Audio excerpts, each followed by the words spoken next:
We'll start with the prayers. Om Bhadram Karnebhih Shrunuyama Devaah Bhadram Pashyemakshabhiryajatra Stirairangaihi Stushtubhagum Sastanubhihi Veshema Devahitam Yadayuhu Swasti na Indro Vriddashravah Swasti na Pusha Vishvaveda Swasti nastakshorarishthanemihi Swasti no brihaspatir dadato Om Shanti Shanti Shanti.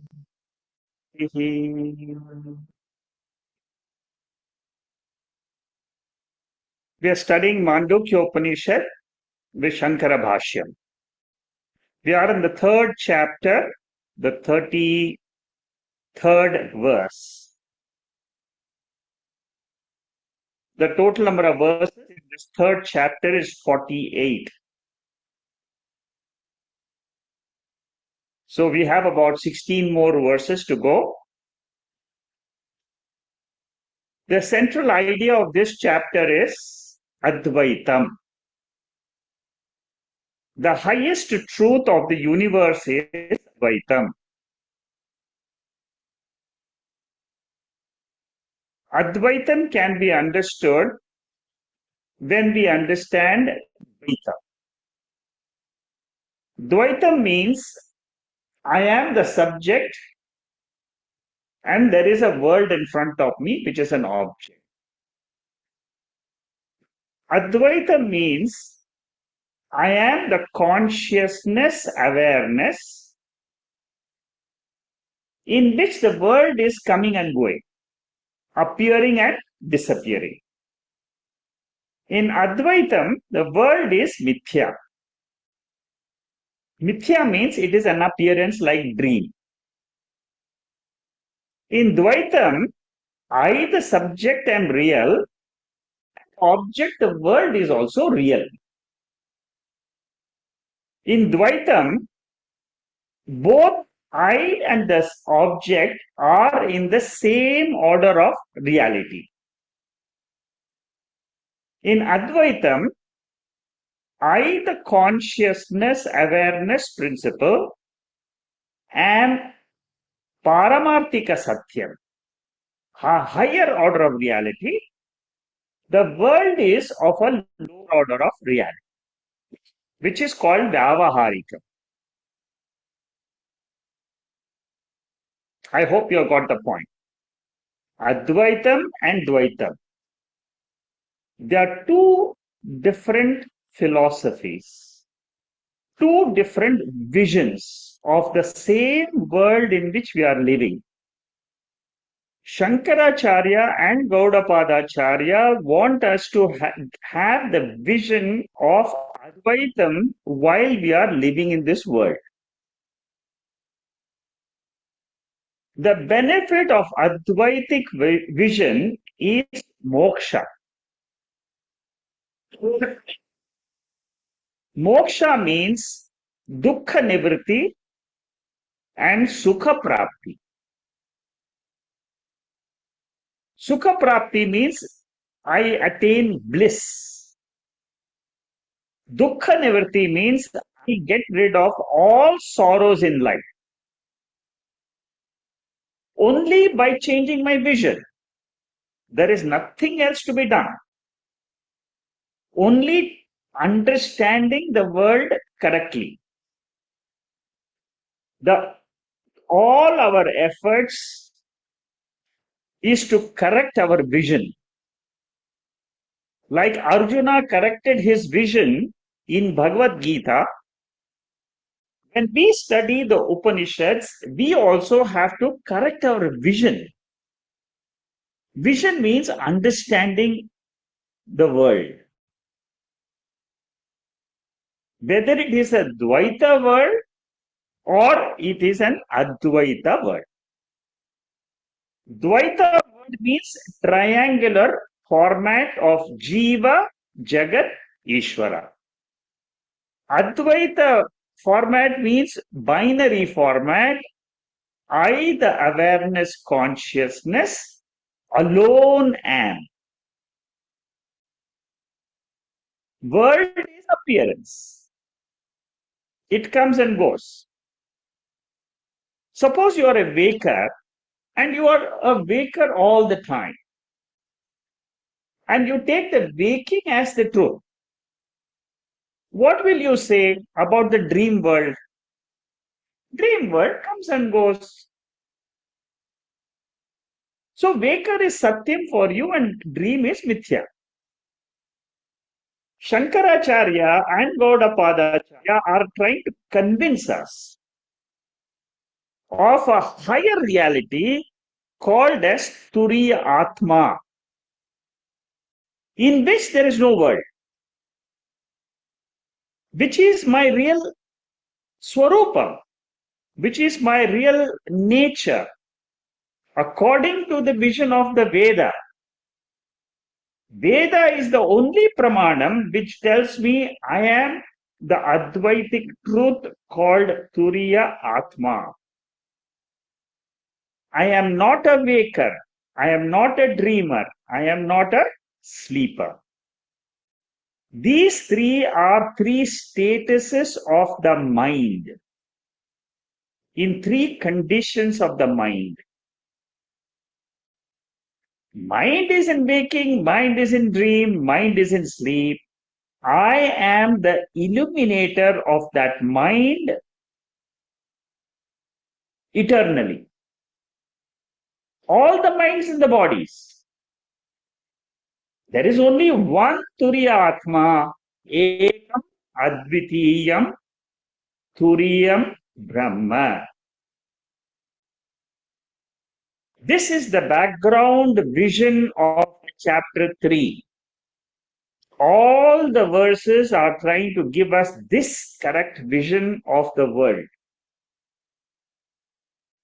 The last 16 verses which we are doing now, 34 to 48, all these verses are teaching the mind how to look at the world correctly. As we go along, you will find the challenges which we face to get this vision, the methods in which we can clear the obstacles of the mind, and also what is the final benefit of understanding this world correctly. That is the subject matter which we are entering from today till the end of chapter 3. With this short introduction, I will go to the introduction to the 33rd verse given by Shankaracharya. What does Shankaracharya say about the 33rd verse? What he says is that this Atma, this Turiya Atma, is ultimately the truth behind the entire universe. And the more we get this truth clearly, the better we feel about our nature. In the 33rd verse introduction, Shankaracharya says, if this entire Dvaitam is Mithya, and it is Asat, not real, then how can I know this Atma? That is the question which every Purva Pakshi will ask. Our own intellect should ask this question. See, Shankaracharya's Bashyam is so beautiful. Even if I don't know how to ask questions in Vedanta, Shankaracharya himself will ask. These are all very, very deep topics of Vedanta. You need to first listen. Then you should contemplate on these verses. Contemplation gives you the benefit of clearing the doubts. And ultimately, your own intellect one day, anytime it can happen, suddenly you will find your intellect says, everything which the Veda says is 100% true. Because it is revealing what is. There is nothing new. We are only being covered with this truth because of some reasons. So, what is the question? When the Triputi, the knower, known, knowing instrument, and the knowing process, pramata, prameyam, pramanam, and the process of operating these three. All our knowledge of the world comes because of the pramana. I see, I hear, I touch, all the knowledge is because of the instrument of knowledge, which is jnana indriyas. Or through inference, anumanam, or upamanam, through examples, through anupalabdhi, or arthapatti. There are different sources of knowledge. So the question is, how can this Atma Tattvam be known without this Triputi? Very big question in Vedanta. Yeah. Because what does the Upanishad says? Atma cannot be known by Atma cannot be known by Shrotra Indriya. Atma cannot be known by the mind. Atma is never heard, never touched, never felt anything, nothing. There is nothing about Atma which we have, which we can say that we experience. Shankaracharya says Atma Jnanam does not require Triputi. Knower, known, knowing process, knowing instrument, the whole knowledge process is nothing but Atma.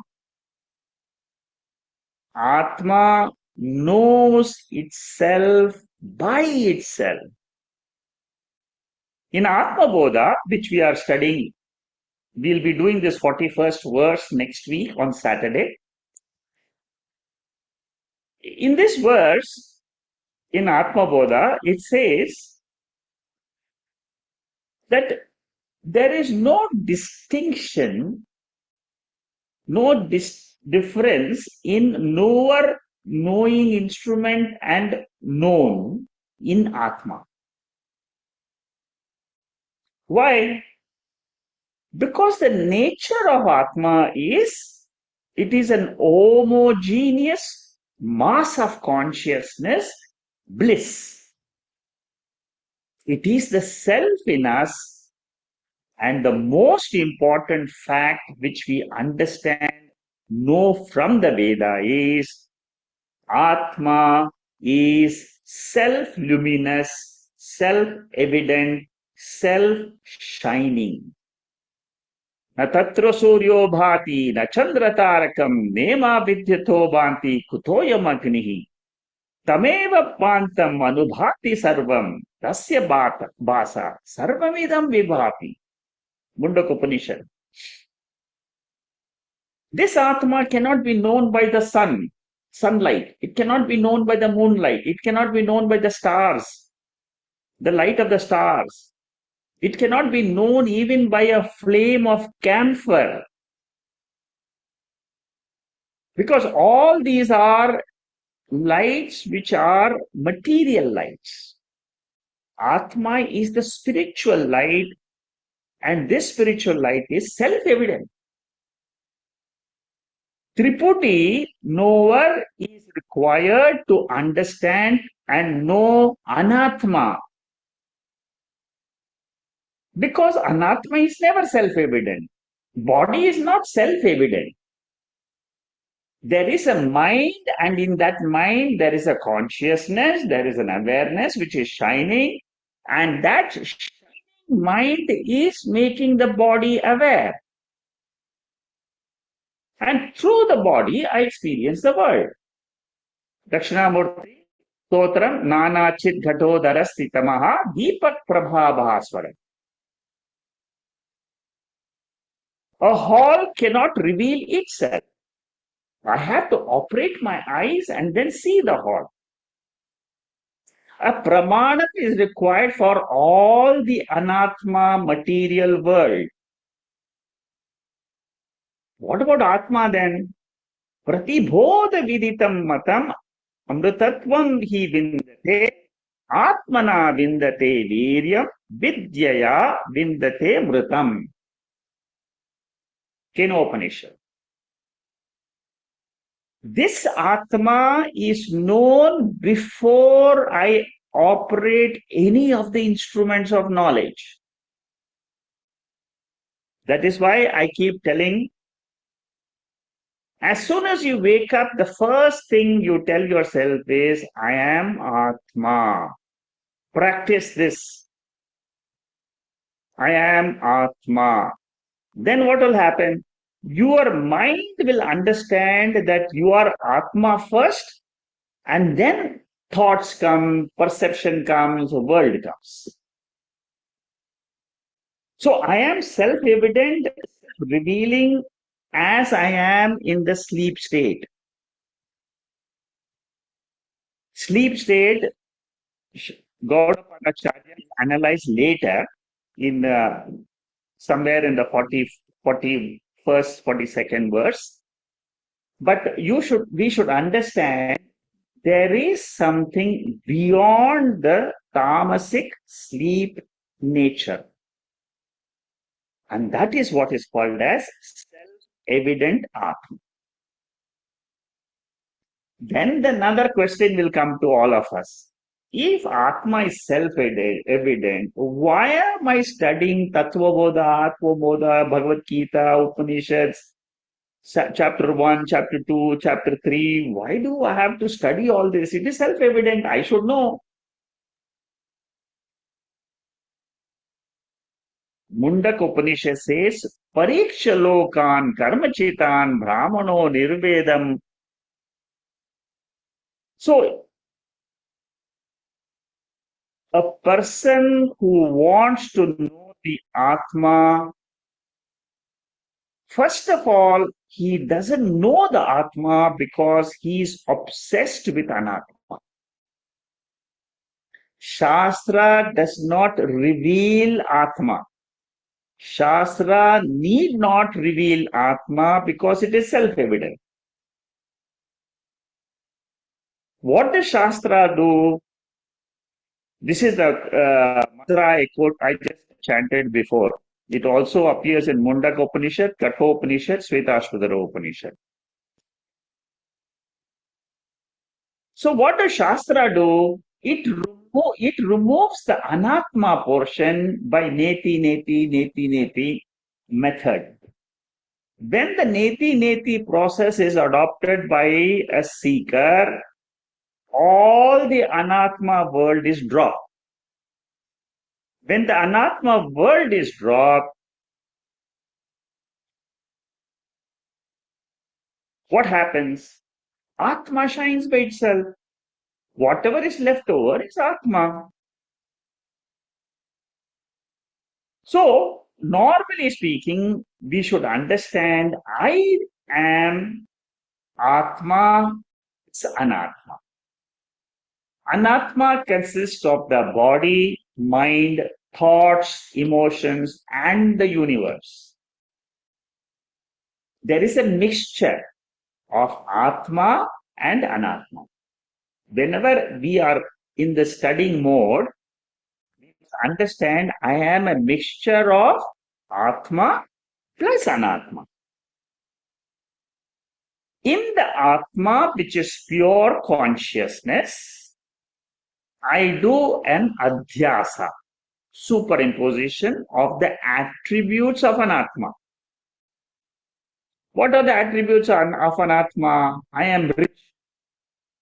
Who is rich? Atma cannot be rich because Atma is asangaha. Body's mind has got a bank account which it relates to a particular bank account and it says I am rich. It is the anatma which claims that I am rich. I am male, I am female, I am a brahmana, I am a vaishya.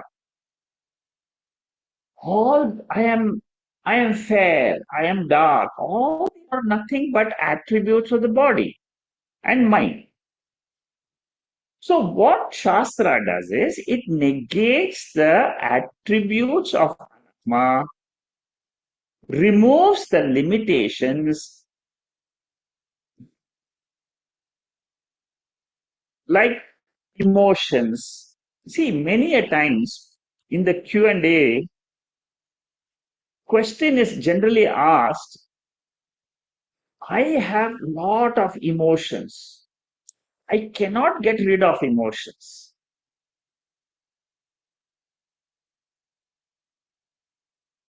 What should be done? You should only know emotions belong to anatma, subtle body, mind. I am not the subtle body. Height, weight, complexion belongs to the gross body. I am not the gross body. For Vyavahara, I will say yes. I have got a Aadhaar card. All that is possible in the Vyavaharika. But here we are not studying Vyavaharika I. Here we are studying the Paramarthika I.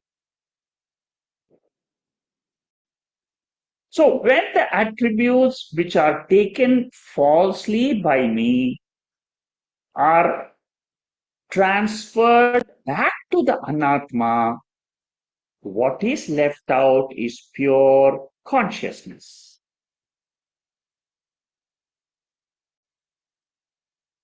I, without any limitations of time, space, objects, am Turiyam Brahma.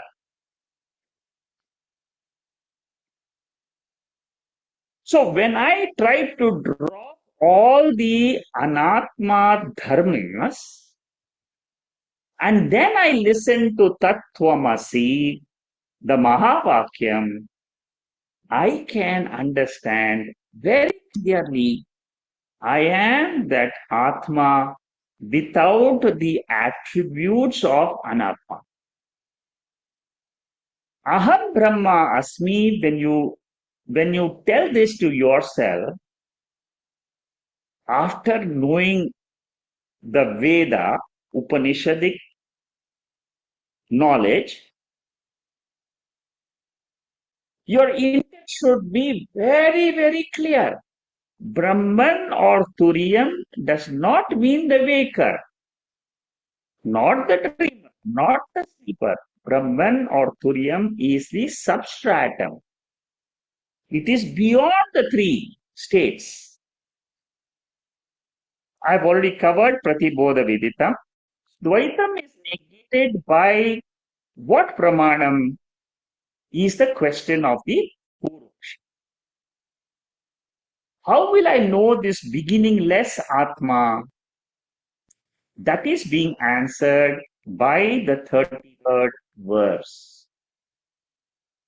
What a beautiful introduction by Shankaracharya to the 33rd verse.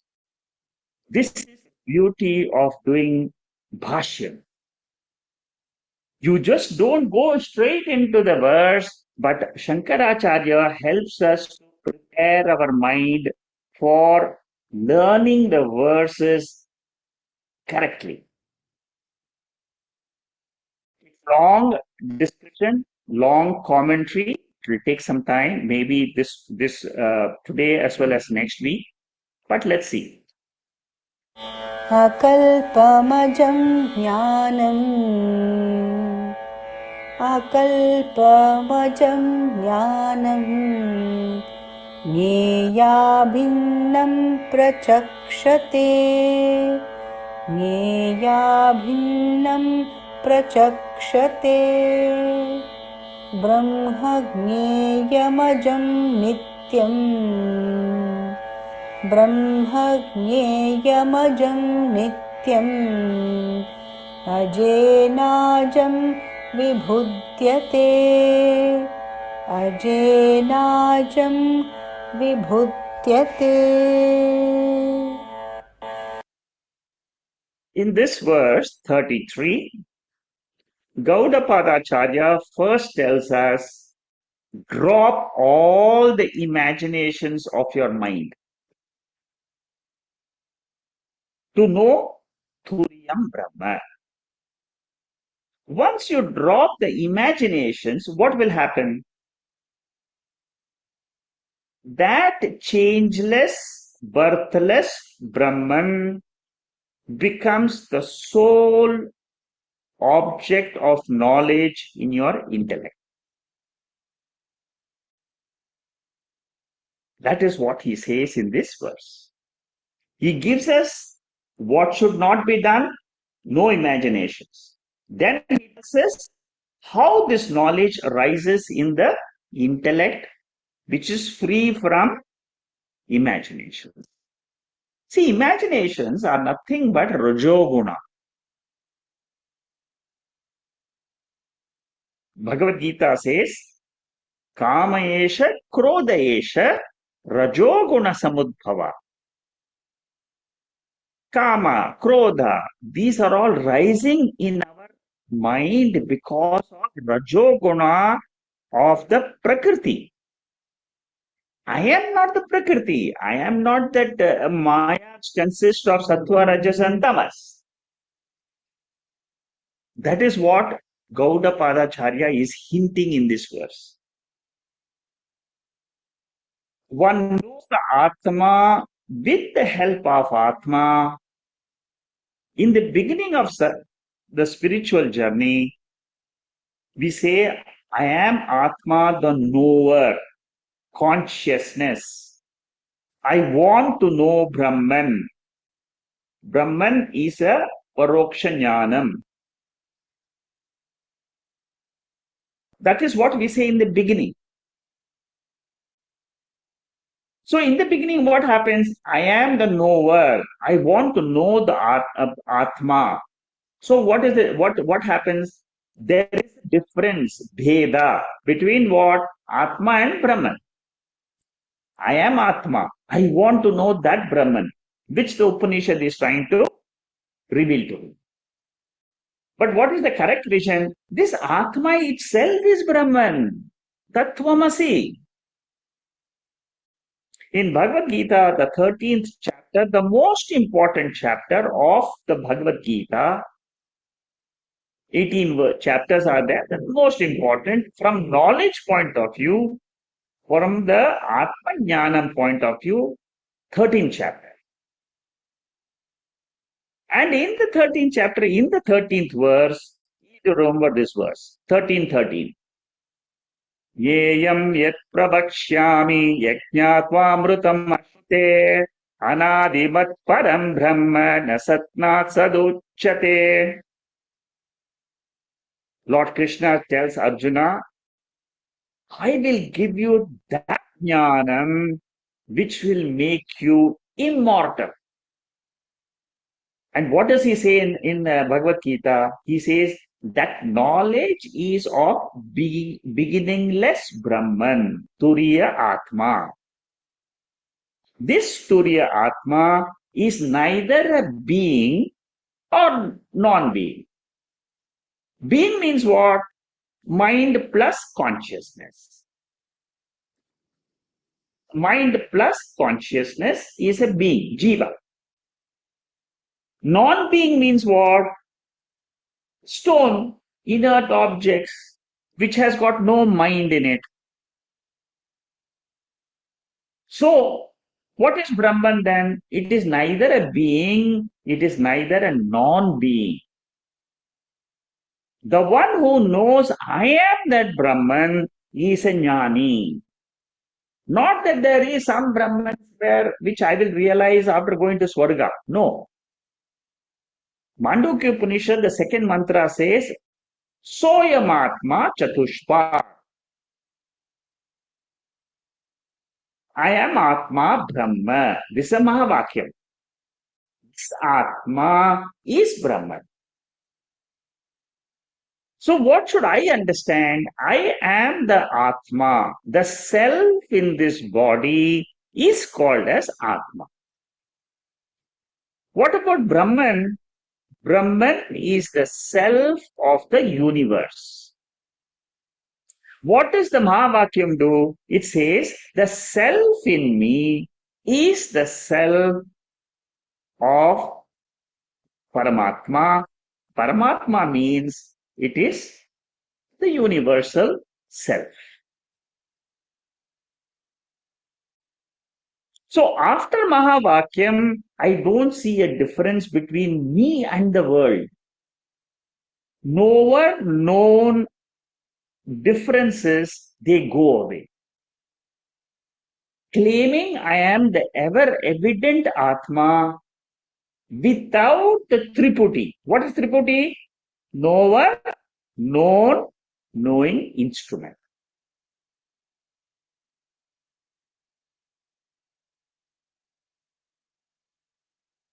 Just try to think for 1 minute, not even minute, 30 seconds.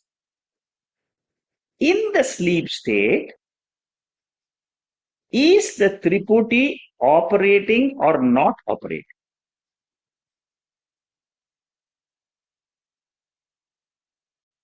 In the sleep state, there is no knowing instrument called the mind. There is no knowing instrument called the sense organs. Therefore, Triputi is absent. In that absent state of the Triputi, I have to claim I am the Atma. If your intellect is able to just visualize and say that is the Atma, then what happens? Same Atma, you bring it in the waking state also. And declare, I am the Atma, Turiya Atma, without using my instruments of knowledge. Isn't it simple? Yes, but somebody has to tell you like this. This is called as Atma Jnanam. Triputi is Anatma. Suppose I keep on thinking about the world and keep on looking at Anatma and engaged in Anatma. That is, you are lost in ignorance. What does Chandogya Upanishad says? Sanat Kumara, the teacher in Chandogya Upanishad, says, if you want to know Turiya Atma, know it as the source of all happiness in the world. Yo vai bhuma tat sukham na alpe sukham asti. In the finite world, the Upanishad declares that there is no eternal happiness. It is all finite, little bit happiness. You know, you have a good dish, then you feel very happy. And then you go to sleep. Then you're forgotten about it. Then again you become sad. I need something else to become happy. So throughout our life, we are in search of what? Not finite happiness. I have earned £1,000,000 or 10 million pounds or 100 million pounds. Again, it will not give me eternal happiness. I will be looking for the next £1,000,000. And then what is the definition of this Ananda, infinite Ananda? The teacher Sanat Kumara teaches Narada. Yatra nanyat pashyati, nanyat shrunoti, nanyat vijanati, sa bhuma. Where you do not see anything else, where you know nothing else, that is the infinite Atma. Now apply this to your sleep state. You are woken up from your sleep state and you are remaining there. What will you say? I don't listen anything, I don't hear anything, I don't see anything, I don't feel anything. And that is my real nature. I am that Atma. It is only an imagination in the waking state. You're not in the sleep state. It's only an imagination.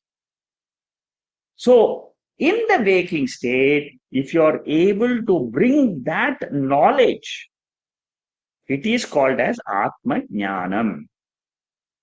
Objective knowledge is fleeting knowledge, always fleeting. I'm seeing something, hearing something, feeling something, thinking something, and then that knowledge remains in my mind for a short period of time because it keeps on changing. Become aware of this fact. As seekers, we must become aware that every moment my mind is thinking and its knowledge is shining in my mind. That shining knowledge is vritti jnanam. What we are talking about is non-vritti jnanam or jnatihi, pure knowledge, without any vishayas, without any objects. So initially, Brahman or Turiyam or God is initially said it is a Jnaya Vastu, object to be known. I quoted this mantra before, 1313. Some people, after 25 years of Vedantic knowledge, they say, I know Brahman, but I have not experienced it. I have made my mind thoughtless. But Brahman is not coming in front of me and saying hi. I have, to this Shankaracharya says, you don't need a special time to have that Brahman experience. What Shankaracharya says is, I have the Anubhava experience of Brahman all the time. But I am lost in the world, obsessed with the world. Therefore, I don't withdraw from the world to my Swarupam. And what is that Swarupam? It is birthless, formless. It is nature of pure consciousness. It is divisionless. There is no tripudi in Atma. And it is Paramarthika Satyam. All this put together is that Turiya Atma, which we call it as consciousness or awareness.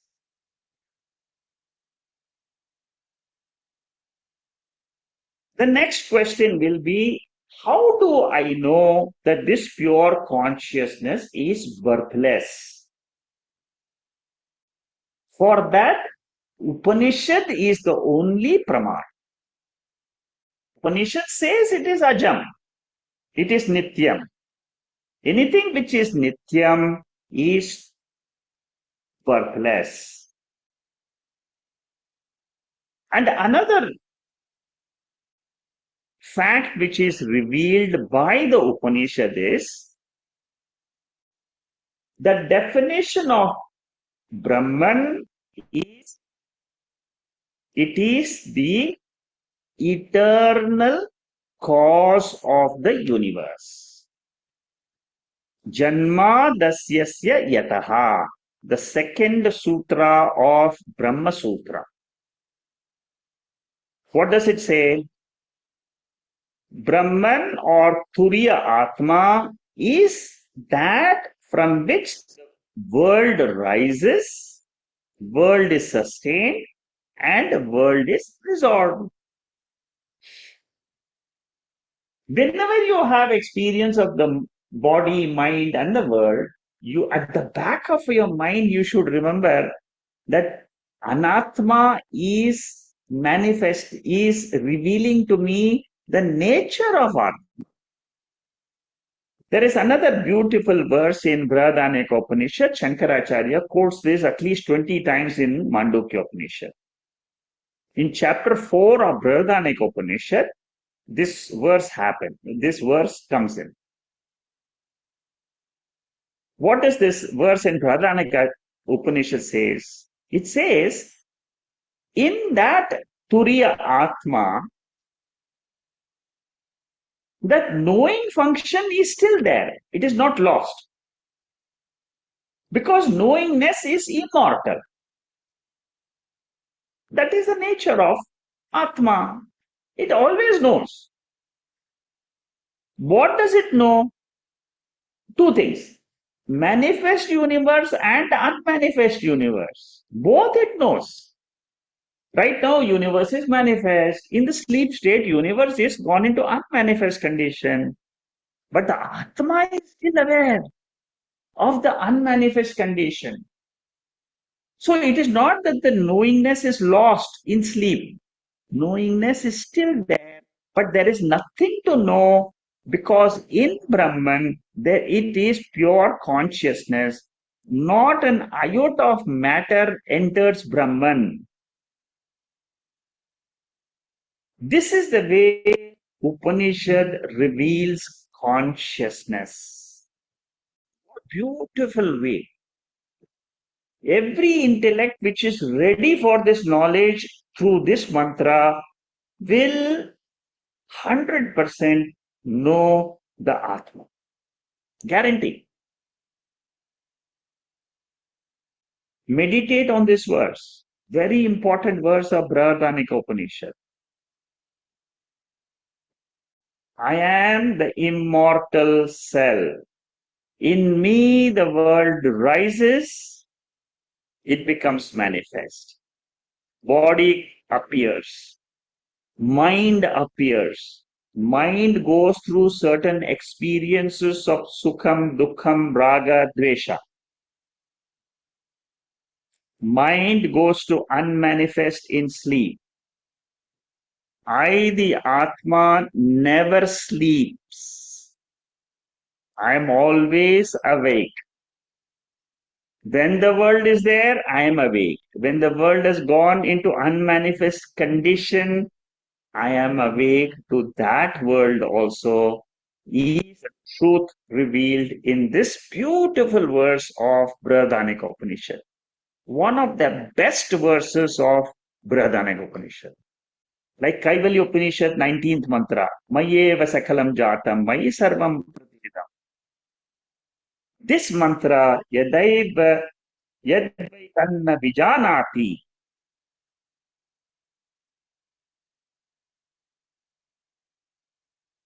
So, at the time of sleep, I only am aware that the world is gone into unmanifest condition. What is consciousness? Veda has got a beautiful definition. Consciousness is the cause of the world. Jagat Karanam. Modern science is still in mystery about consciousness. I mean, they have got a funny idea that consciousness is a temporary phenomena happening in the mind, brain cells, electrical phenomena. As long as the brain is functional, consciousness will be there. When the brain is not functioning, consciousness is gone. It is dead. Vedanta's view of consciousness is viparilopaha, na vidyate. It never ends. Consciousness is knowledge. That consciousness does not manifest, not available for transactions in the sleep state. And then the five features of consciousness. It is not a part of the body, product of the body, property of the body. I have said this many times. These five features, they are used for meditation. Consciousness is like light and hand. Light is manifested by the hand, light is visible. Suppose I remove the hand, the light becomes unmanifest. I see the light everywhere, but then there's no material body. Therefore, what will I say? Light is unmanifest. Similarly, when the mind is awake, I see the world. I am experiencing thoughts. Thoughts are manifesting consciousness. It is in this consciousness the world manifests and unmanifests. Manifest in waking and dream. In dream, it's a different world. It is a projected vasanas in the dream world. In the waking world, it is vasanas plus the objects which are there made up of panchabhutas. See, wonderful verse. It has got a very deep meaning in it. And the more we study these type of verses and the following verses, some brilliant verses are coming from 33 onwards till 48. So, Swarupa Jnanam means Atma is birthless. It is nature of consciousness. It is the ultimate object to be known. It is not an object because it is the subject itself. But for beginners, we say it is an object to be known. And then it is without triputi. Triputi means mind. Whenever the mind is awake, it becomes the knower. It uses the knowing instruments and then it sees the known world. Knowledge is of two types. Vritti jnana means where thoughts are involved, mind is involved. What is vritti jnanam? For the world, material world. But what about swarupa jnanam? Swarupa jnanam means the knowledge of Atma. And that knowledge of Atma never rises or sets because it is always there, eternal knowledge. What about the material knowledge? It comes and goes. See, this way, when we study Vedanta, there is a transformation which happens in our mind. That is the beauty of Bhashyam. Slowly, the mind travels in the direction of Atma, and suddenly the intellect will say, oh, this is Atma, I have understood it. Now there is nothing else to know. Everything else now I know. Everything. World rises from Atma, remains in Atma, sets in Atma. If one mantra of Kaivalya Upanishad, mantra number 19, is understood, it is without any doubt, you take it as the truth of yourself, of the world, you have understood the entire Upanishads. Atma knows itself. Atma is the pramata. It is the prameyam. It is the pramanam. That is what is said in Bhagavad Gita, 4th chapter, 24th verse. Brahmarpanam brahma havihi, brahmatno brahmanahutam, brahmaivatena ganthavyam, brahma karma sadhina. Everything is Brahman. The whole world is nothing but Brahman. Because that Brahman is eternal consciousness and it is self-revealing. So the third chapter, 33rd verse is very, very important. What we are doing now. This verse I have already explained to you. Brahman is of the nature of happiness and it is in the nature of consciousness, Vijnanam and Anandam. And that alone is my Swarupam. This is also revealed in Taittiriya Upanishad. Brahma vida apnoti param tadesha muktam satyam jnanam anantam brahma yo veda nihitam guhaya me vyoman. That Atma Chaitanyam is eternal and Brahman is eternal.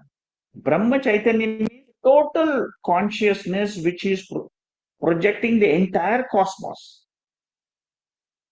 Omniscient Brahman. I am not omniscient. Atma, which is Brahman, is omniscient. So, Atma and Brahman are the same consciousness, and that is what is revealed by the Mahavakya. I am Atma Brahma. This Atma is Brahman. That is what is being explained in these verses.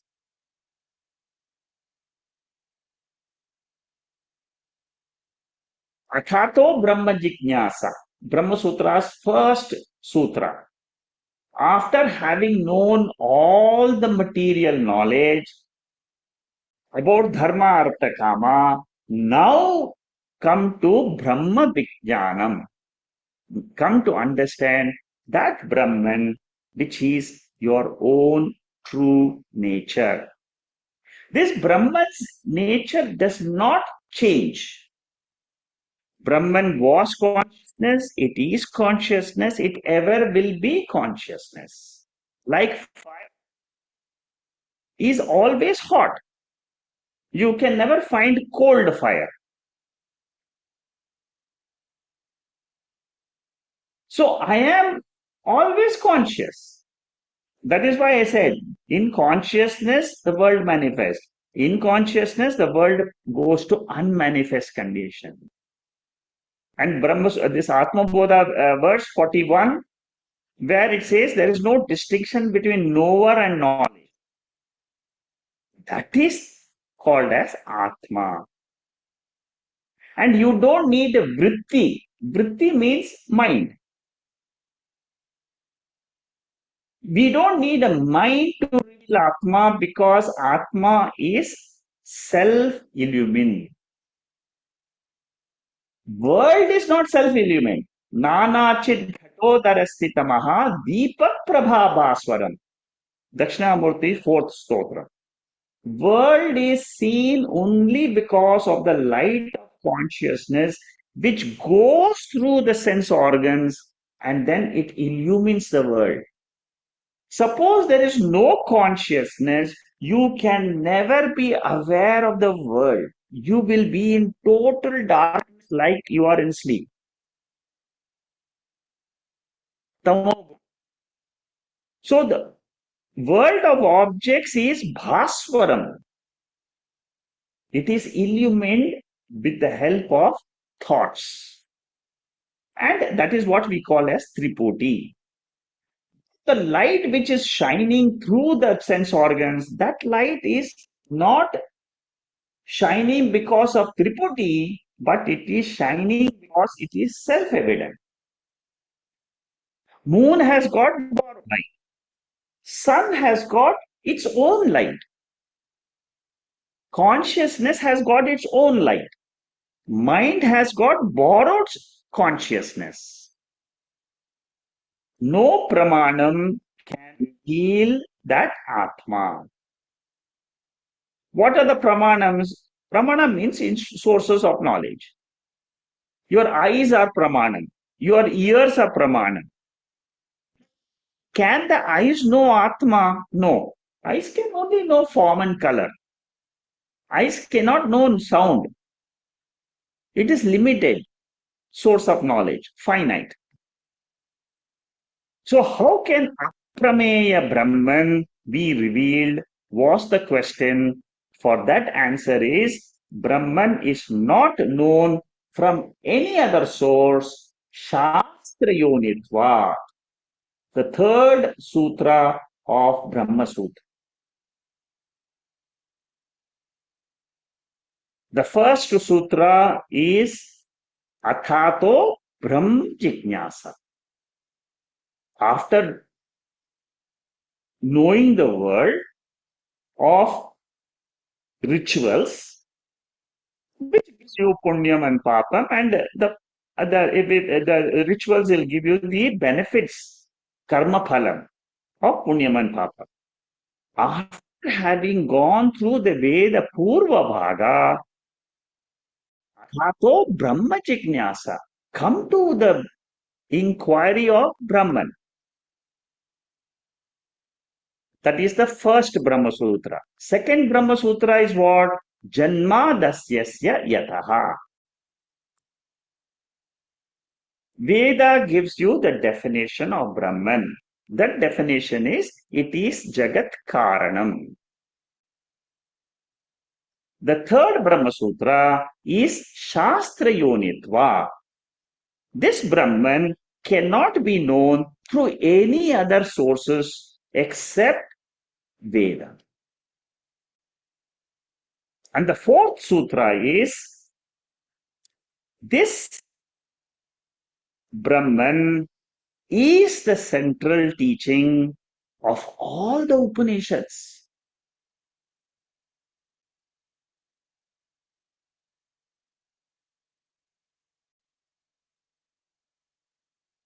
Very important four sutras, the first four sutras of Brahma Sutras give us the total picture of the Veda. Very, very beautiful commentary of Shankaracharya in the first sutras of Brahma Sutra.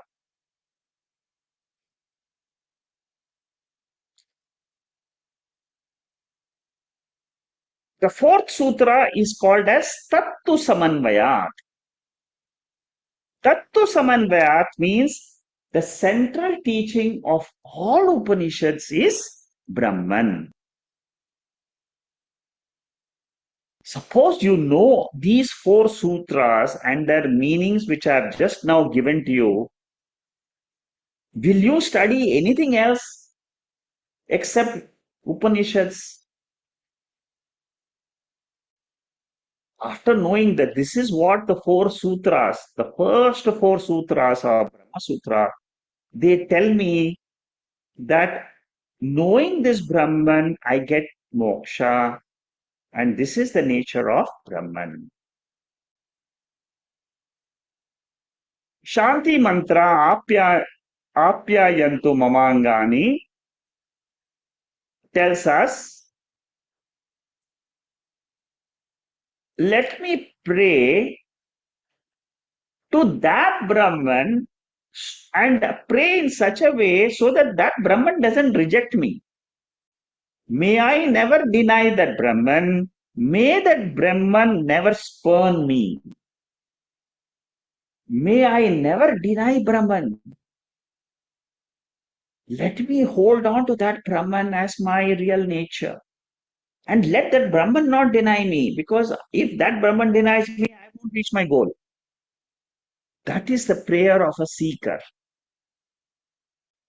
In Gita Bashyam also, Shankaracharya says, no pramanam can reveal Brahman except Shastra. And this Atma or Brahman is always available. Jagrat, Swapna, Sushupti, Adishu, Balyadishupi, Jagradadishupi. In all these states of the mind, in all the stages of the body, Atma always shines.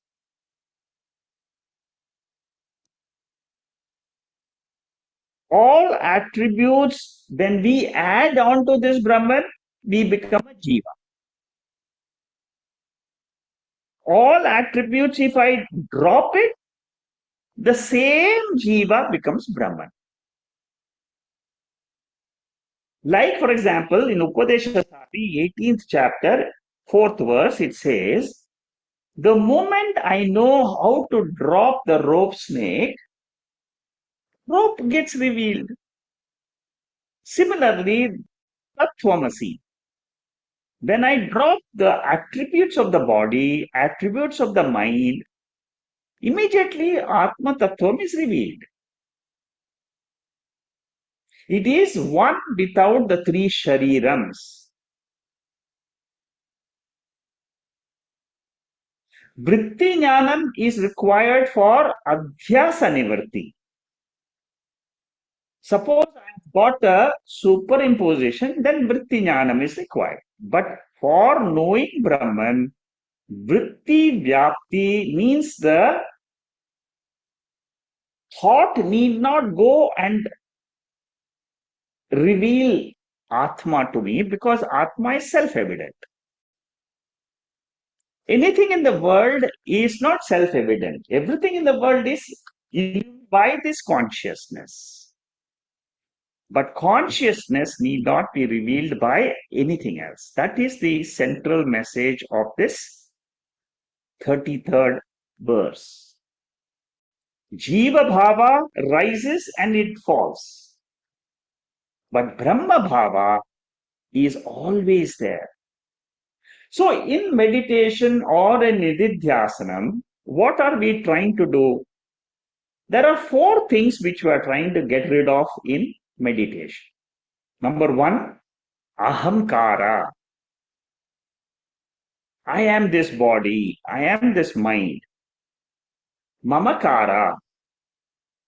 My son is not all right. My daughter is creating problems. She is not well. Raga and Dvesha. These four things are called as Dushta Chatushtayam. They are powerful expressions of Jiva Bhava. Once again, what are these four? Dushta Chatushtayam. Number one, Ahamkara. All the time, the mind is thinking about my body, my mind, Ahamkara. All the time, mind is thinking of all related things to me. My bank account, my house, my son, my daughter, my office, my practice. Obsessed. Or if not these two, I want this, I want this, I want this, I want this, raga. And the last one is, I don't want this. I don't want dukkham in my life. I don't want to meet this person in my life at all. Dvesha. These are the four expressions of Jiva Bhava. Shankaracharya is so beautiful. This is not from me, it is coming from him. Shankaracharya is saying that these are the four problems of Jiva Bhava. And what is Viparita Bhavana? Aham, Mama, Raga, Dvesha, Nivritti. Nivritti means elimination. Whenever you are disturbed in the mind, check what is the cause of disturbance. Is it ahamkara, mamakara, raga, or dvesha? Bhagavad Gita, the 3rd chapter, very, very beautiful chapter, practical chapter to understand my mind. Indriyar, Indriyasyartha arte ragatvesho vyavastitau tayorna vashamagachet tau hyasya paripanthinau. The sense organs will always be attached to the sense objects. This is nature, Prakriti.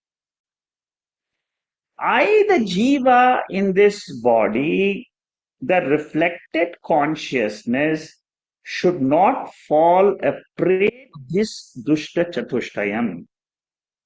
Then only samsara comes for me. Atma is without dushta chatushtayam. Atma is covered by dushta chatushtayam. And finally, what is the nature of that pure Atma? Nature of pure Atma is in which there is no sajatiya, vijatiya, swagata, bhed. It is not vritti based. Atma knows itself and it is the instrument for knowing itself. So that is the 33rd verse. Very, very important verse.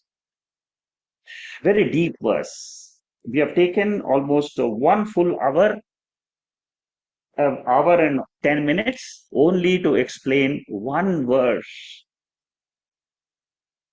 See, when we go through these verses, what happens is while listening itself, your mind will be able to take you to that consciousness which is free from Veda, which is unborn, which is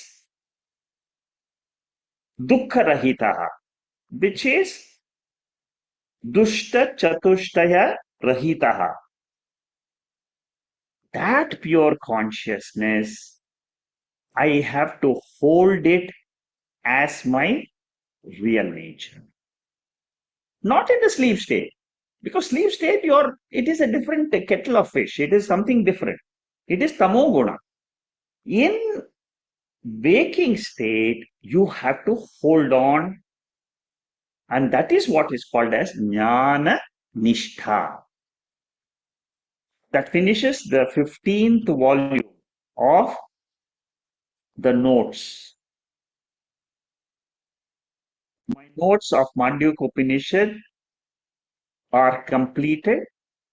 The 4th chapter notes are available in the website. I have written all the notes of Mandukya Upanishad completely.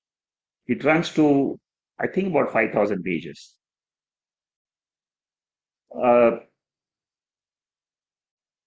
So if you are interested, you can go through that. But now what I'm entering is the 16th volume. I think there are 24 or 25 volumes in the website. Chapter 4 consists of 100 verses. Very, very big. Now we enter to the 34th canto. I will just introduce it. Next week we will do a little bit more detail. Now we have already said that in 31st and 32nd mantras, that Atma knowledge is without Triputi. And Triputi means Pramata, Pramanam, Prameya. What is the meaning of Pramata? How do you define Pramata?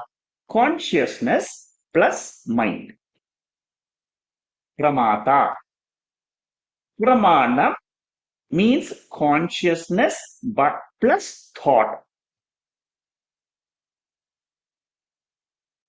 Pramata is the general consciousness shining in the mind. Samanya Jnanam, which I said yesterday in Atma Bodha. Vishesha Jnanam, which I said yesterday in Atma Bodha, is the consciousness plus thought. The thought and consciousness becomes a pramanam. Pramanam means it becomes an instrument for knowledge of the world. What is prameyam? Prameyam means object of knowledge. See, everything is ultimately brought to the level of knowledge. And knowledge means vritti. There is no knowledge without vritti. So when I say I have to negate the triputi, that means I have to negate the perceived object, which means perceiver mind has to be negated. The perceiving mind is negated means what? The perceived world is not there. The mind in which the world is not there is called as Amani Bhava. In 31st verse, we have seen this. In the 32nd verse, we negated the Triputi.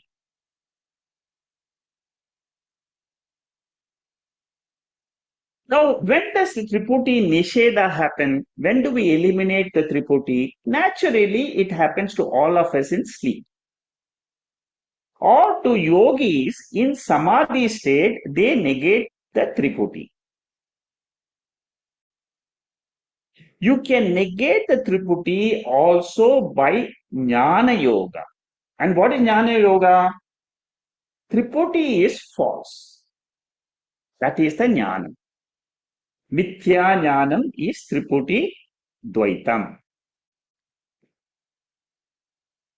The question is, what is the difference between Sushupti Jnana Nirvikalpatyam and Jnana Janya Nirvikalpatyam?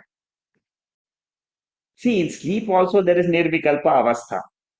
In Jnana Yoga also there is Nirvikalpa. What is the difference? When we negate the Triputi, it is called as Badaha.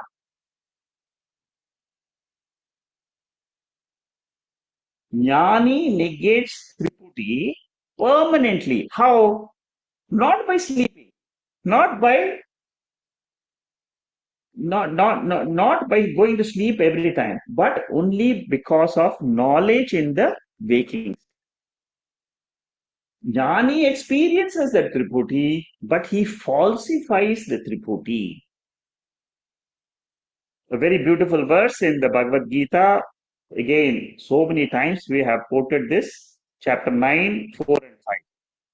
Maya tatamidam sarvam jagadabhyakam murtina mastani sarvabhutani nachaham teshvavastitaha nachamastani bhutani pashyame yogamaishwaram bhutabhranna cha bhutastaha amatma bhutabhavanaha. And then we have seen Brahmarpanam, Brahmahavi. All these tell us how to eliminate the Triputi, how to negate the Triputi, how to falsify the Triputi. When we falsify the Triputi, it is called as Jnana Janya Nirvikalpakam. Through knowledge, I negate the Triputi.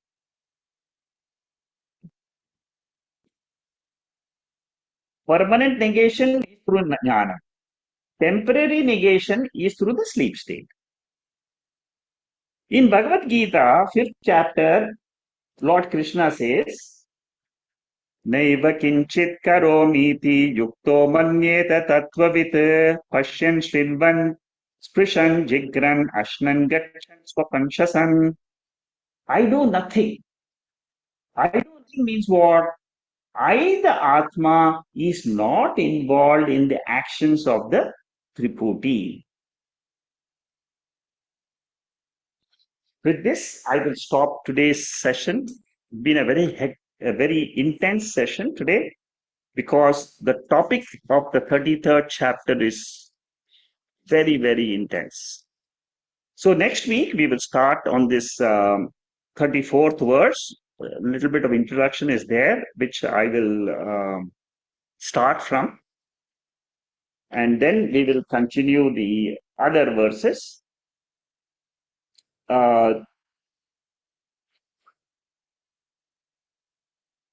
Okay. So with this, we finish today's session. Oh.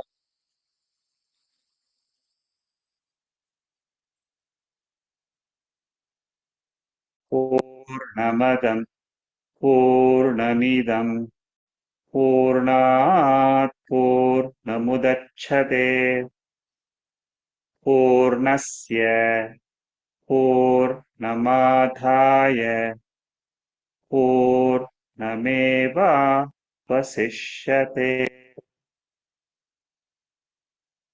Om Shanti Shanti Shanti.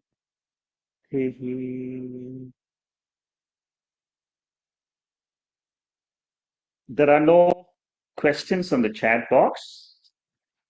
In case you need you have some question or you want to comment on something which we have learned today. We have learned a very important verse today, the 33rd verse. Very profound verse. And then in the coming verses, we are going to study the nature of our mind, which is a very, very subtle topic and a very important topic. What happens to the mind when we have the jnana? What happens? How should I control that mind? How to make it one focused? These are all the topics which are going to come in the next 15 mantras till the end of chapter 3. Good, simple ideas which are there, which will help us to understand Advaita.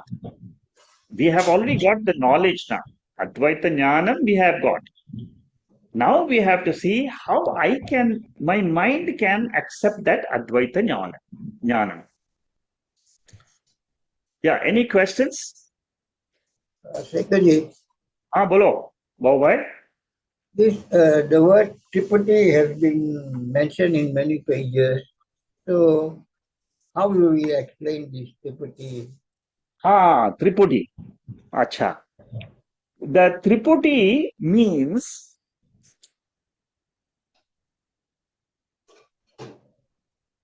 what we experience daily. How do we experience the world? I am the knower. I am the knower of the world. That is one part of Tripudi. The second part is I use a sense organ, knowing instrument. Knowing instrument means what? I use my eyes to see the form and color.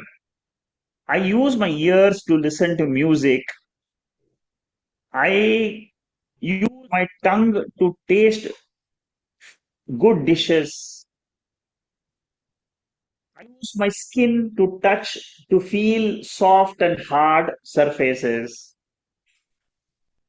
Now, these are all the instruments. That means my jnana indriyas, eyes, ears, skin, tongue, all these are nose.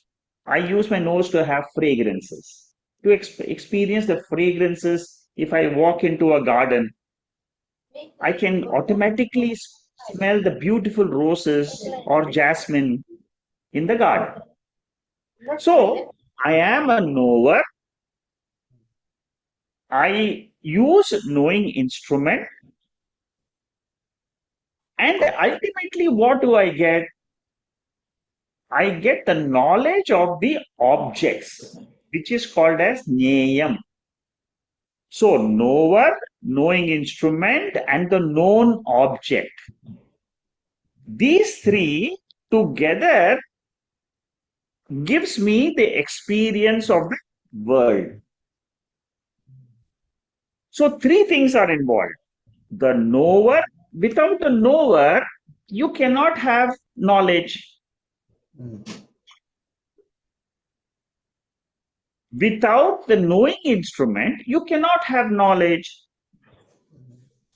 Without a known object, cannot have knowledge. So this three is called as Triputi. Triputi means three factors which are involved in any type of knowledge. Vishaya Jnanam. Any Vishaya Jnanam will involve Triputi. So But it what means about? Yeah. Now you understood what is Triputi, correct? So without Bhagavan? the three knowledge, isn't it? You Correct. won't notice it, right? Correct. Without my eyes, I don't know what is this world. Without my ears, I don't know what is the music which is going on. So Triputi means it means I am using one of the instruments in my body. This Is is it for the knowledge of the world. is it immediate? Shankaracharya is asking to know yourself, do you need an instrument or not? What Do you need instrument? your mind to know that you are there? You don't need it. You are Atma. Atma knows itself and it is Triputi Rahita Jnana. That means I know myself without even using any of my instruments. Hmm. Suppose you wake up in the morning, immediately what do you say? I am. Before using your mind, before using your sense organs, you know that you are there. This is something which you can experiment. Another example, all of us, we say that I exist in sleep. But in sleep, did I have this Triputi? No, I didn't use any of my instrument. But when I wake up, I say that I was there. So what is that where we have jnanam, don't use Triputi? And that is called as Atma Jnanam. That is called as my Swarupa Jnanam. Triputi Jnanam is called as Vishaya Jnanam, knowledge of the world. Does it Swarupa mean Jnanam is knowledge about Atma, about my real nature. Shama has quoted now in the 18th chapter of Bhagavad Gita, very beautiful verse, Jnanam Jneyam Parijnata Trividha Karma Chodana Karanam Karma Karteti Trividha Karma Sangraha. Basically, it means I don't use my sense organs or the mind. If I use the sense organs, it is called as Triputi Jnana. Triputi Jnanam. Triputi means three. The knowledge which arises out of three factors: the knower, knowing instrument, and the known object. Now you understand, Bhai? Samajh gaya? or does it mean by the deny of the existence or something like that? Do you deny the existence or something? No. We don't deny the existence of Triputi. We only say I should know there are two types of knowledge. One is a knowledge about the world, where I need to use the sense organs. The second is knowledge about myself, about Atma. I am Atma. I am that consciousness, awareness. That is self evident. It doesn't require anything else. For all of us, I am Atma, I am, which is there throughout our life, is the Atma Jnanam, which never will leave us. This Triputi Jnanam is there in the waking state. I see the world, I see the sun, the moon, the stars. But in sleep state, what happens? This Triputi Jnanam, knowledge born out of the sense organs, mind, and the world, it goes into potential condition, unmanifest condition. So Triputi Jnanam is either manifest or unmanifest. कभी होता है, कभी नहीं होता है. अवस्था में होता है, सुषुप्ति अवस्था में नहीं है. लेकिन मैं हूं, this is feeling this is a knowledge all the time. That knowledge which is continuous, which is invariable, which is always there, is called as Swarupa Jnanam. My nature. My nature is not this body. My nature is not the mind. Body, mind is just something which comes and goes. I experience it and then I go to sleep. I don't experience my body or mind. So that something which comes and goes is not my real nature. What does not come and go, which is eternally there, which I can never negate. Nobody can say that I am not there. Nobody can say this. The Atma. All the time, what do you say? I am there, I am there, I am there. After I am there, only the world comes. तो समझ गया ना? और एक question है शेखर जी. हाँ बोलिए. How we explain what is consciousness to people? This is a very, very, very big topic. What is this consciousness is the topic of Bhagavad Gita, Upanishads, and the Brahma Sutra. I will tell you a simple way to understand what is consciousness. Suppose you just close your eyes and then you don't do anything. Don't use your mind to think about your son, who is always making problems for you. Don't think about the world also, about things in the world, and you don't think of the world. Means what? You don't use your sense, you close your sense organs. So 90% of the world knowledge is gone. The second thing you do is, in your mind, tell your mind for the next 2 minutes, oh mind, please remain quiet. I want to know who I am. Tell this deliberately. And then you say, and then you just sit. Sense organs are not functioning. Mind is not functioning. What remains is I, the consciousness. You have to do this experiment. Then only you can have the anubhava of that consciousness which Bhagavad Gita, Lord Krishna wants us to learn. He taught that to Arjuna. Arjuna, this consciousness is birthless. This consciousness is deathless. Na jayate mriyate va kadachit. Know that consciousness and you become immortal. Hold on to that awareness all the time. I am aware, I am aware, I am aware. That feeling is called as consciousness. Consciousness should not have anything else. Suppose you are suddenly your mind thinks of of your son or daughter or your daughter-in-law or something. Those are all objects of the world. It's nothing to do with my nature, with consciousness. Good, very good question, Bhai. Try it out. Thank you. Thank you. Yeah, Ramchandra, you have a question? Yeah, namaste, Shekharji. Yeah, namaste.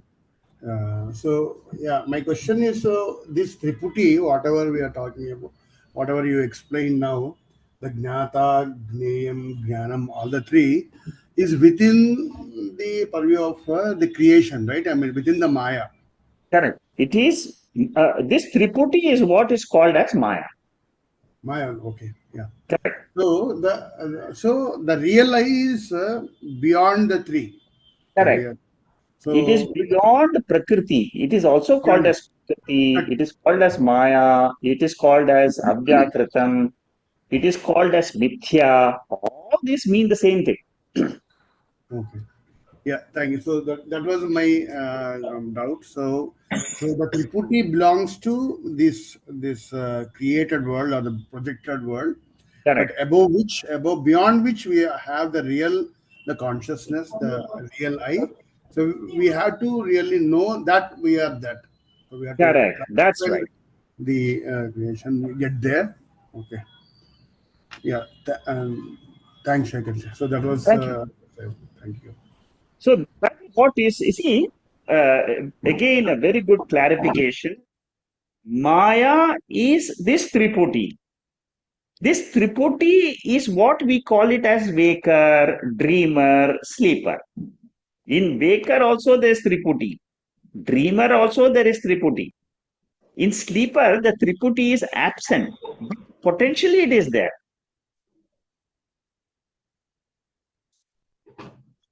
So when I drop this Triputi, I can then say, I am Satchidananda Swarupa.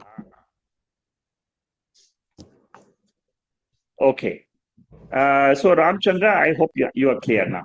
Yeah, thanks a lot, Sekharji. Thank you. Namaste. Yeah, Lalita is asking something long thing is there. Okay, let me read that to you. I've been blessed with Shakti Panchakshari mantra. Very good, excellent. You can chant this mantra every day, and very good. You are chanting Bhagavatam, Narayaniyam, and all that. Very good, excellent. See, these are the things which makes you a seeker. All these chantings, they help you. Right. Uh, spicy one. Attending your classes for the past 2 years, I don't want to miss even a single class. Oh my God, this is fantastic. Uh, Now, what she is saying, Lalita is saying, uh, is that slowly the chantings are decreasing. I continue to chant my mantras, perform the Lalita Sahasranam. I do want to listen to your lectures more and more than chanting. Am I going down? No, no, no, no. You're not going down. You see, the chanting which you have done has reached its optimum level. What you are describing, which is happening to you, hundreds of students have told me the same thing, that I want to listen to Vedanta now. The chantings have done their job for you. What is the ultimate benefit of chanting? The ultimate benefit of chanting is chitta shuddhi. Your mind's impurities are reduced.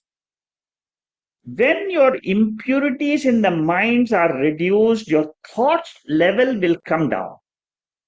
When the thought level comes down, the number of thoughts in your mind comes down, your mind is pure, becoming pure. When the mind becomes pure, automatically it will search for that knowledge which is called as Atma Jnana. So don't doubt whether whether your chantings are coming down and and then you want to listen to talks like this. Oh no, you see, your chantings have done the job they are supposed to do. They have made you ready for this wonderful Atman Jnanam. There are many people in this group, many people who are exactly like you.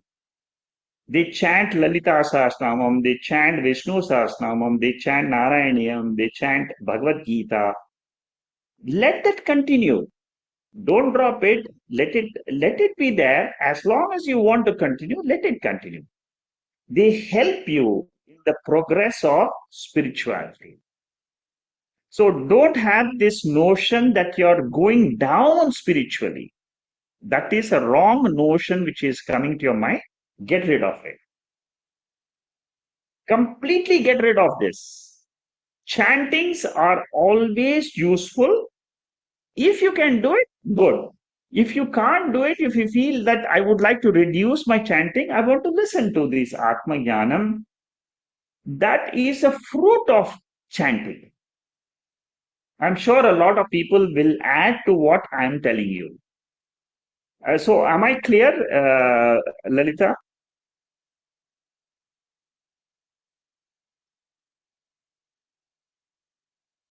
Lalita, you can unmute yourself and speak up if you want to say yes, no, or if you want to just type in the chat box. If you want to say anything, you can type. Anyway, I hope the answer is clear. And is there any other question from somebody else? Yeah, Lalita is back again. Yeah, Lalita, do you want to say anything? Yes, sir. Yes, sir. It is Yeah, clear now. Thank you. yeah. Okay, good. So you're clear. Very good. Anybody else has any remarks of today's session? Priyan, sir. Yeah, Nandu tell me, here. Nandu. Yeah, about the meditation topic is a beautiful one about the Brahma Dhanavali. And the first word which is coming here is Asango here. So it's, I believe, something similar that Asangeya Purushaha, which is comes in like Brihadaranyaka Upanishad. Correct. That's correct. It's exactly the same. Shankaracharya has just plucked it from Brihadaranyaka Upanishad and put it in his verse. Yeah. And I believe the famous thing is coming, which is about like Brahma Satyam Jagan Mithya. From the Yes, same that's text. correct. Throughout this Brahma Jnana Valley, the main topic, the central topic of this text is Brahma Satyam Jagan Mithya Jivo Brahmaiva Naparaha. We are going to do that meditation probably next week. Yeah. Thank you. Thank you, sir. Good. This meditation which I have taken today is extremely important. And for all seekers, this 5 minutes or 10 minutes of meditation, asangoham Satchidananda Rupoham.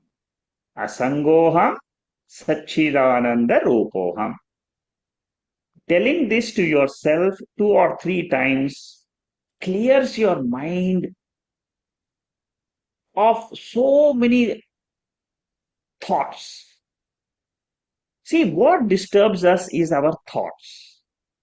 And they are gurgling, they are just like a volcanic eruption. One after the other, it keeps on coming. When you practice this asangoham, Satchidananda Rupoham, continuously for say 1 week, 2 weeks, you yourself will see tremendous benefit. This is a very, very powerful meditation. Okay, Vijaya, you have something?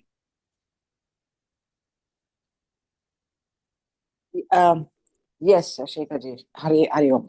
Jai Shri Krishna. Very, very beautiful session today. So I missed first 10 minutes of it, but I think the question what Lalita ji was asking is pretty pertinent, and it has been an experience to all the seekers. The chanting and the mantras do help, especially when I am, as you rightly said, Chitta-Shuddhi, that means when I am not able to control my mind, when worries and fears bother me more. In that kind of where the vikshepa is the highest in its nature, at that moment of time, trying to assimilate and absorb the knowledge definitely is difficult. And the interest hence doesn't come through in the knowledge assimilation, in the jnana. Rather, my energies go more focus in, kind of settling my mind. And it's a great way of understanding that once the mind is settled, that's when the mind starts to, it's prepared for it to absorb and retain and walk the path in the jnana. So having said that, reducing a mantra does not, or chanting does not remove its effect, because there is an aspect of japa ajapa.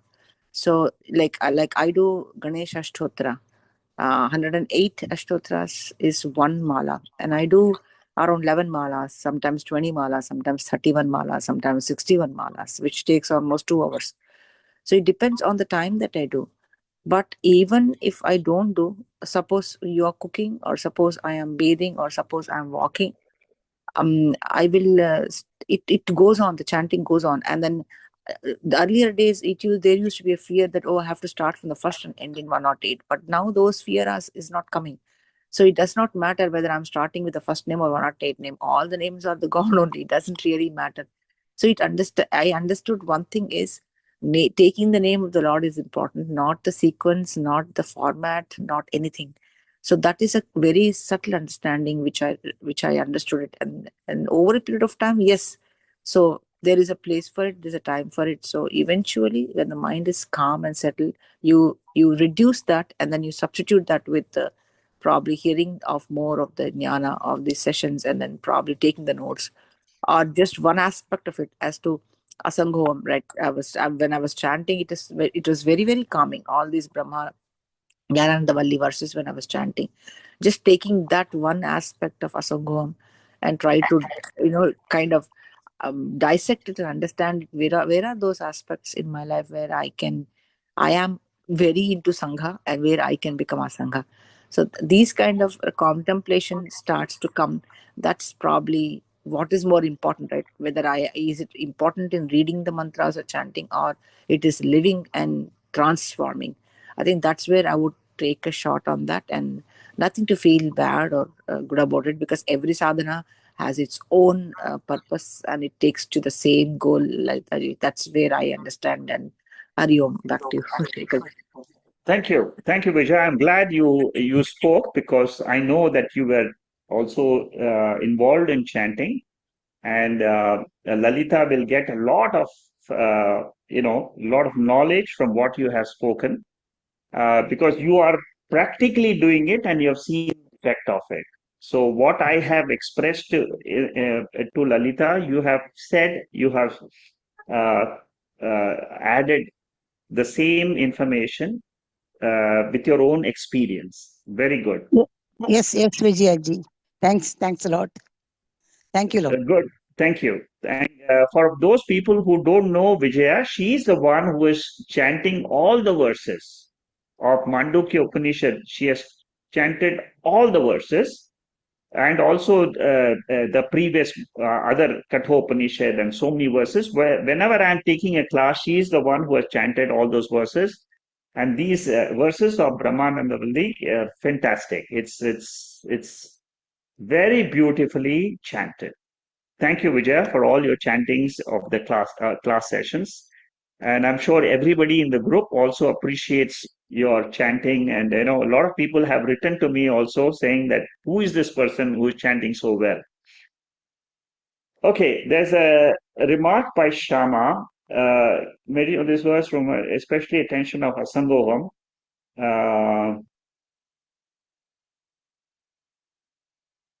Good.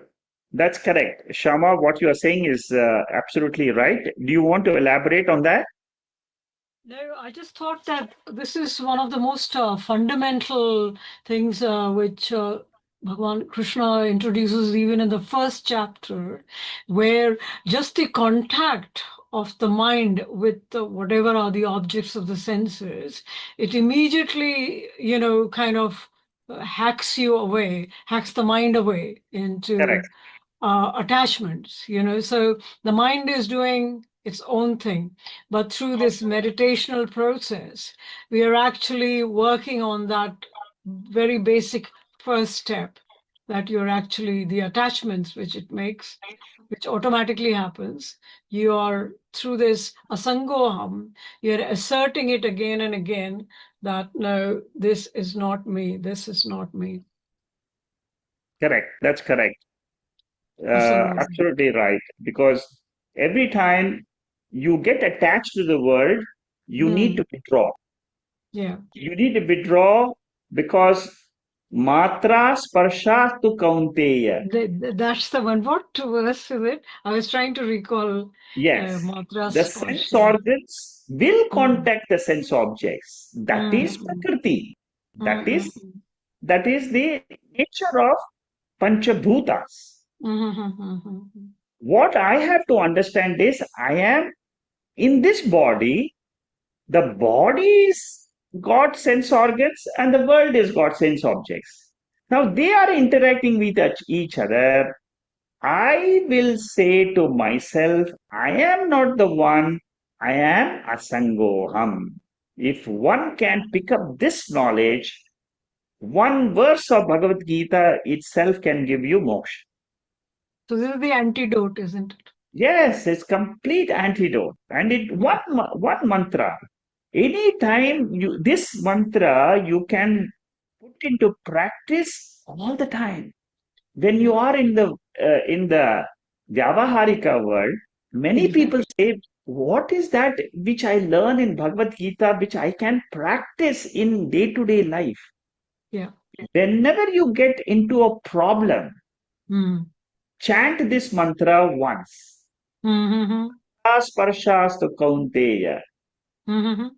It is the sense organs will feel heat and cold, will get attached to the world. That is the nature of sense organs. Yeah. But I am not the sense organs. I am someone different than the sense organs. I am Atma Surupam, Asangoham. Bring back this knowledge, Asangoham, with the knowledge of that mantra. And then slowly you will find a lot of changes coming into your lifestyle. And it has the dual benefit. One, of course, is in the moksha prapti direction. Yes, Also, in the dukha nivritti, which means you are actually decreasing what would normally be very confusing and what shall I do, what shall I not do. Those things are automatically taken care of just by one absorbing this one idea, one thought. that's right. Yes. Yeah, yeah. It's a very, very important shloka of Bhagavad Gita from the practical point of view. Thank you so much, Ekhaji. Thank you. Good. Thank you. Yeah, Ramchandra, you have something to remark? Yes, Shekharji. So I just wanted to have get clarified. So that one consciousness, one supreme consciousness, is appearing as many jivas, which are like involving the Yes, Tripiti. correct. So that is Yes, only apparent. I mean, that is appearing only, but not yes, real. And real is unchanged, is always existing in its original state, but it is like a projection. So in the projected world, so that one appears as many. So among the many, there are some educated, some not educated, some leading superior lives, some leading inferior lives. So it's all happening within the projection, right? correct. So now clarification is, so even myself now I'm one of such many projections, right? Is in the projection now, We are but also projections of the Lord. yeah, Lord. So now I need to. So my attempt should be to go beyond this projection, beyond this apparent world, Maya. and to unite with Maya, and yeah, realize that, I mean, the supreme consciousness. So Correct. out of the Tripurti. Okay. Yeah. Thank you. Yeah. Correct. That's a correct understanding. What one should additionally notice in the dream, the dreamer doesn't know he is dreaming, but he wants to know he is the waker. How will he achieve this? By waking up to his higher knowledge called as waker. Similarly, waker in the waking state wants to know he is not the waker, he is Turiya Atma. How will he know? He has to wake up to the knowledge that he is Turiya Atma, which is Asangoham, which is not at all connected with the waking state. So we have to go in the reverse direction. That is why in Upanishad it says that we have fallen from our Swarupam to this waking state. From our waking state, we fall to the dream state. Now, the dreamer comes back with knowledge. He has to wake up. So, similarly, I have to wake up from this waking state to the super waker status, which is called as Turiya Atma, in which there is no waking state, but it is alone is. It is not connected with the waking state. It is called as Satchidananda Swarupaha. Now you understood? Yeah, thanks, Shekharji. Yeah, thank you very Good. much. Very good. Yeah, Vijaya, you want to add something? Yes, Shekharji. The very thought of we feeling bad about not able to chant or not getting interest in chanting and going into the jnana path, that itself establishes that we are sangaha, we are attached. Because attachment is what leads to these kind of feelings. So the moment you are above those attachment, whether you do it or you don't do it, it should not give you any kind of agitations. And that is exactly why this mantra is so very pertinent to the discussion of the last question. I just thought I'd add that. Yeah. Good. Thank you. Thank you, Vijay. It adds more color to the discussion. Thank you. Yeah. Anybody else has any other question or remarks?